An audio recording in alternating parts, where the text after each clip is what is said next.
یہ ہے New Zealand, Pacific Ocean کے بالکل ساؤتھ میں آسٹریلیا سے قریباً 4000 کلومیٹر دور دنیا کا دوسرا سب سے بڑا پیسفل کنٹری۔ پاکستان اور انڈیا میں رہنے والے زیادہ تر لوگ میری طرح نیوزی لینڈ کو کرکٹ کی وجہ سے ہی جانتے ہیں۔ McCullum, Brendon, Ross Taylor, Daniel Vettori, میں تو نیوزی لینڈ کو انہی کی وجہ سے جانتا تھا۔ پر نیوزی لینڈ دنیا میں بہت زیادہ مشہور ہے، خاص کر اپنی بڑی بڑی ماؤنٹین رینجز، خوبصورت لیکس اور ہائی کوالٹی آرگینک فوڈ کی وجہ سے۔ آپ میں سے کچھ لوگوں کو شاید یہ آلریڈی پتا ہوگا کہ مشہور movie Lord of the Rings کی شوٹنگ بھی نیوزی لینڈ کی انہی خوبصورت وادیوں میں ہوئی تھی۔ نیوزی لینڈ کا موسم بالکل یو کے کی طرح ہے، ہلکی سی گرمی، لانگ ونٹرز اور اچھی خاصی بارش، مگر اس کے باوجود نیوزی لینڈ کی پاپولیشن یو کے کی پاپولیشن کا 7% بھی نہیں ہے۔ اگر آپ نیوزی لینڈ کا یہ میپ دیکھیں تو آپ کو نظر آئے گا کہ قریباً 80% نیوزی لینڈ بالکل خالی ہے اور وہاں کوئی نہیں رہتا۔ نیوزی لینڈ کی 70% آبادی ادھر نارتھ میں رہتی ہے اور نارتھ کی بھی 50% آبادی اسی ایک شہر آکلینڈ میں رہتی ہے۔ اتنا زبردست موسم، خوبصورت سینریز، لو کرائم ریٹس اور ہائی سٹینڈرڈ آف لیونگ کے باوجود 80% نیوزی لینڈ خالی کیوں ہے؟ آئیے جانتے ہیں اس سوال کا جواب دی لینڈ آف ایڈونچر کی اس نیو ویڈیو میں۔ سب سے پہلے اگر ہم ورلڈ میپ دیکھیں تو آپ نوٹس کریں گے کہ نیوزی لینڈ ہماری باقی دنیا سے بہت دور ہے۔ مطلب اگر آپ کراچی یا ممبئی سے جہاز میں بیٹھیں تو یہ پورا عربین سی اور انڈین اوشن کو کراس کر کے قریباً 18 سے 22 گھنٹے کی فلائٹ کے بعد ہی آپ نیوزی لینڈ پہنچ سکتے ہیں۔ اور اب سوال یہ پیدا ہوتا ہے کہ انسان دنیا سے اتنی دور اس آئی لینڈ تک پہنچا کیسے؟ اب یہاں پر ملٹیپل ویوز ہیں۔ اگر ہم نیوزی لینڈ کی آفیشیل ویب سائٹ پر جائیں تو وہاں یہ لکھا ہے کہ آج سے 1000 سال پہلے لگ بھگ 1320 سے 1350 کے بیچ ماوری لوگوں نے نیوزی لینڈ کو ڈسکور کیا۔ ماوری پیسیفک اوشن کے ان سارے آئی لینڈز، جنہیں پولینیشین آئی لینڈز بھی کہا جاتا ہے، ان پر رہنے والے لوگوں کو کہا جاتا تھا۔ آفیشیل سورسز کے مطابق ماوری 13 سینچری کے آس پاس اپنے اس سارے آئی لینڈز کو چھوڑ کر بڑی بڑی کشتیوں میں بیٹھے اور ادھر نیوزی لینڈ پہنچ گئے۔ یہ لگ بھگ وہی زمانہ بنتا ہے جب منگولز اور چنگیز خان پورے یوریشیا پر اپنا کنٹرول لے رہا تھا۔ لیکن اب سوال یہ پیدا ہوتا ہے کہ یہ لوگ اپنے پرانے آئی لینڈز چھوڑ کر نیوزی لینڈ آئے ہی کیوں؟ اس سوال کا کوش لگانے کے لیے جب ہم نے ریسرچ کی تو کچھ آرٹیکل سے پتہ چلا کہ ماوری کے اپنے ہسٹوریکل ریکارڈز میں تھوڑا سا ڈفرنس ہے۔ ماوری ٹریڈیشنز کے مطابق نیوزی لینڈ 13 سینچری میں نہیں بلکہ اس سے بھی 500 سال پہلے راؤنڈ اباؤٹ 750 AD میں کوپے نام کے ایک ماوری نے ڈسکور کیا تھا۔ کوپے ایک فشر مین تھا جو اپنے اور اپنے ٹرائب کے لیے مچھلیاں پکڑتا تھا، مگر پھر ایسا ہونا شروع ہوا کہ جب بھی وہ جال لگاتا تو اس کی مچھلیاں اس ایریا میں پائے جانے والے آکٹوپس کھا جاتے اور ان کے ہاتھ کچھ بھی نہ لگتا۔ اب کیونکہ ان لوگوں کا مین فوڈ سورس تھا ہی مچھلی، تو کافی پرابلمز کریٹ ہونا شروع ہو گئی اور اس کا حل یہ نکالا گیا کہ کوپے اور اس کے کچھ ساتھی سمندر میں جا کر کسی اور آئی لینڈ کی کھوج لگانے کی کوشش کریں گے جہاں پر کھانے پینے کی اچھی خاصی سپلائی ہو، اور اسی کھوج میں کوپے اپنے ساتھ 20 سے 25 آدمی لے کر پیسیفک اوشن میں اتر گیا۔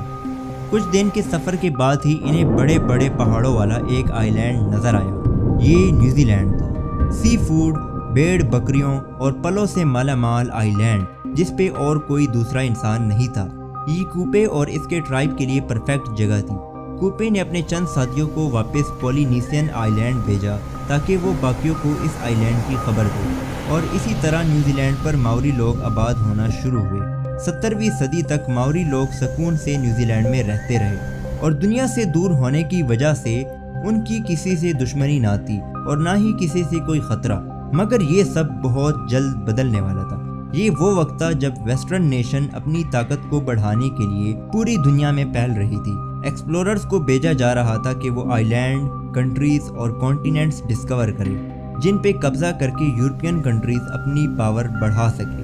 اس سلسلے میں Dutch explorer Abel Tasman Pacific Ocean کے ساؤتھ میں کسی کانٹیننٹ کی کھوج میں نکلا، بیکاز اس وقت یورپینز کا خیال تھا کہ اس حصے میں کوئی کانٹیننٹ ضرور ہوگا، اور اگر ایسا ہوا تو وہ یورپین کنٹریز کے لیے بہت سی اپورچونٹیز کے دروازے کھول دے گا۔ 1642 में तस्मैन ने न्यूजीलैंड को डिस्कवर किया, मगर उसने जब वहां उतरने की कोशिश की तो उसकी माओरी लोगों के साथ जबरदस्त खूनी लड़ाई हुई और मजबूरन उसे भागना पड़ा। फिर 1769 में एक ब्रिटिश ऑफिसर जेम्स कुक इसी कॉन्टिनेंट को ढूंढता हुआ न्यूजीलैंड आ पहुंचा। एक दफा फिर जेम्स के फौजियों और माओरी लोगों में जबरदस्त लड़ाई हुई और उसमें कई माओरी चीफ भी मारे गए। जेम्स को वापस जाना पड़ा, मगर इस बार उसने न्यूजीलैंड और इस सारे सफ़र का डिटेल्ड मैप बना लिया और इसी मैप के थ्रू फिर 18वीं सदी में यूरोपियंस फिर इस आइलैंड तक पहुंचना शुरू हुए और इस बार इन्होंने माओरी लोगों के साथ बड़े स्मार्ट तरीके के साथ डील किया। उन्हें ट्रेड और प्रॉफिट का लालच देकर ब्रिटिशर्स ने उधर अपनी नेवल पोर्ट्स बनाना शुरू की और फिर 100 साल बाद ही ब्रिटिशर्स ने न्यूजीलैंड का कंट्रोल ले लिया। ब्रिटिशर्स और माओरी लोगों के दरमियान 1840 में ट्रीटी साइन हुई जिसे द ट्रीटी ऑफ वेतांगी कहा जाता है और इस ट्रीटी के बाद न्यूजीलैंड ऑफिशियली यूरोप और ब्रिटिश एम्पायर का हिस्सा बन गया। उस वक्त माओरी लोगों की पॉपुलेशन करीबन 2 लाख थी, लेकिन अगले 100 सालों में ये पॉपुलेशन बढ़ने के बजाय 2 लाख से कम होकर 40,000 तक पहुंच गई और इसकी 2 मेन रीजंस थी। असल में जब यूरोपियन लोग इधर आए तो साथ वो बीमारियां भी इधर आईं जो उस वक्त यूरोप में आम थी। प्रॉब्लम ये थी कि माओरी लोगों में इन डिसीजेस के खिलाफ इम्यूनिटी डेवलप नहीं हुई थी और इसीलिए यूरोपियन इमिग्रेशन के बाद लोकल माओरी लोग बीमार होकर मरना शुरू हो गए। दूसरा, 19वीं सदी में न्यूजीलैंड एक बहुत ही वायलेंट जगह बन चुका था। ट्रीटी ऑफ वेतांगी के सिर्फ 5 साल बाद ही ब्रिटिशर्स और लोकल माओरी के दरमियान लैंड ओनरशिप को लेकर एक सीरीज ऑफ वार शुरू हो गई जो अगले 40 साल तक चलती रही। इन वार्स में बहुत ज्यादा लोकल माओरीज मारे गए और फाइनली ये सारा सिलसिला 1881 में जाकर रुका जब माओरी के सारे बड़े चीफ्स मारे जा चुके थे और माओरी मूवमेंट पूरी तरह से क्रश हो चुकी थी। अब ब्रिटिशर्स भी ये समझ चुके थे कि लोकल्स को डेवलपमेंट प्रोसेस में इंक्लूड किए बगैर आगे नहीं बढ़ा जा सकता और इसीलिए इन वार्स के फौरन बाद ब्रिटिश गवर्नमेंट ने लोकल्स को इलेक्टोरेट प्रोसेस से लेकर हर डेवलपमेंट प्रोजेक्ट में की स्टेक होल्डर बना दिया और इसी तरह न्यूजीलैंड में पीस और प्रोग्रेस का सफर फाइनली शुरू हुआ। लेकिन फिर भी जैसे आज हमने वीडियो के स्टार्टिंग में आपको दिखाया कि न्यूजीलैंड का इतना ज्यादा एरिया खाली क्यों है और सारे लोग इधर नॉर्दर्न आइलैंड में ही क्यों रहते हैं। असल में न्यूजीलैंड का ये साउथर्न रीजन बिल्कुल खाली इसलिए है क्योंकि इस सारे एरिया पर रहना या कंस्ट्रक्शन करना नियरली इम्पॉसिबल है। न्यूजीलैंड के साउथर्न पार्ट में हर तरफ माउंटेन रेंजेस हैं। इस सारे एरिया में हर तरफ ऊंचे ऊंचे पहाड़ हैं और जमीन इतनी अनइवन है कि इवन बेसिक इंफ्रास्ट्रक्चर जैसे रोड वगैरह बिल्ड करना भी ऑलमोस्ट इम्पॉसिबल है। पहाड़ों के इस तरफ ये ईस्टर्न साइड की जमीन बहुत ही खुश्क और इनफर्टाइल है जिसकी वजह से यहाँ पर इरिगेशन वगैरह भी नहीं हो सकती। इसीलिए न्यूजीलैंड की मेजॉरिटी पॉपुलेशन इधर नॉर्दर्न आइलैंड पर रहती है। पॉपुलेशन शॉर्टेज के इस मसले को हल करने के लिए न्यूजीलैंड गवर्नमेंट ने वर्ल्ड वार 2 के बाद इमिग्रेशन पॉलिसीज रिलैक्स की। वर्ल्ड वार 2 से पहले न्यूजीलैंड में नॉन वाइट लोगों की एंट्री मना थी और इसी वजह से न्यूजीलैंड की पॉपुलेशन 1950s तक स्टैग्नेंट रही और उसके बाद जब रिस्ट्रिक्शंस ख़त्म हुई तो एशिया स्पेशली चाइना, फिलीपींस और इंडिया से लोग इधर आकर आबाद होना शुरू हुए एंड न्यूजीलैंड की पॉपुलेशन में फाइनली इंक्रीज आना शुरू हुआ। आज न्यूजीलैंड की पॉपुलेशन का ऑलमोस्ट 27% इमिग्रेंट्स या वो लोग हैं जो न्यूजीलैंड से बाहर पैदा हुए थे। इमिग्रेंट्स की मेजॉरिटी इधर ऑकलैंड और आसपास के एरियाज में रहते हैं और यही वजह है कि ऑकलैंड आज दुनिया के लीस्ट अफोर्डेबल सिटीज में से एक है बिकॉज लैंड सप्लाई कम है और हाउसिंग की डिमांड ज्यादा। इसी प्रॉब्लम को सॉल्व करने के लिए न्यूजीलैंड गवर्नमेंट अब लोगों को $8,000 तक की ग्रांट दे रही है ताकि वो ऑकलैंड से 100 किलोमीटर दूर वाइकाटो में शिफ्ट हो जाएं ताकि ऑकलैंड की हाउसिंग मार्केट पर प्रेशर कम हो और प्राइसेस नॉर्मलाइज हो। एक बहुत ही इंटरेस्टिंग चीज ये है कि न्यूजीलैंड की सारी agriculture industry animal meet export करने पर चलती है। इधर नॉर्दर्न आइलैंड में बारिश की वजह से लश ग्रीन जमीन है जिसकी वजह से इधर बेशुमार भेड़, बकरियां और गायें पाई जाती हैं। न्यूजीलैंड की पॉपुलेशन लगभग 50 लाख के करीब है जबकि एक एस्टीमेट के मुताबिक यहाँ पर भेड़ बकरियों की पॉपुलेशन ऑलमोस्ट 3 करोड़ है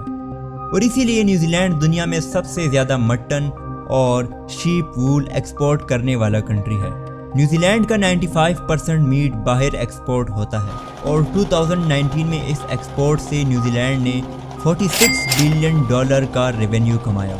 न्यूजीलैंड दुनिया की 50वीं बड़ी इकोनॉमी है और इस इकोनॉमी का main source of revenue agricultural export है।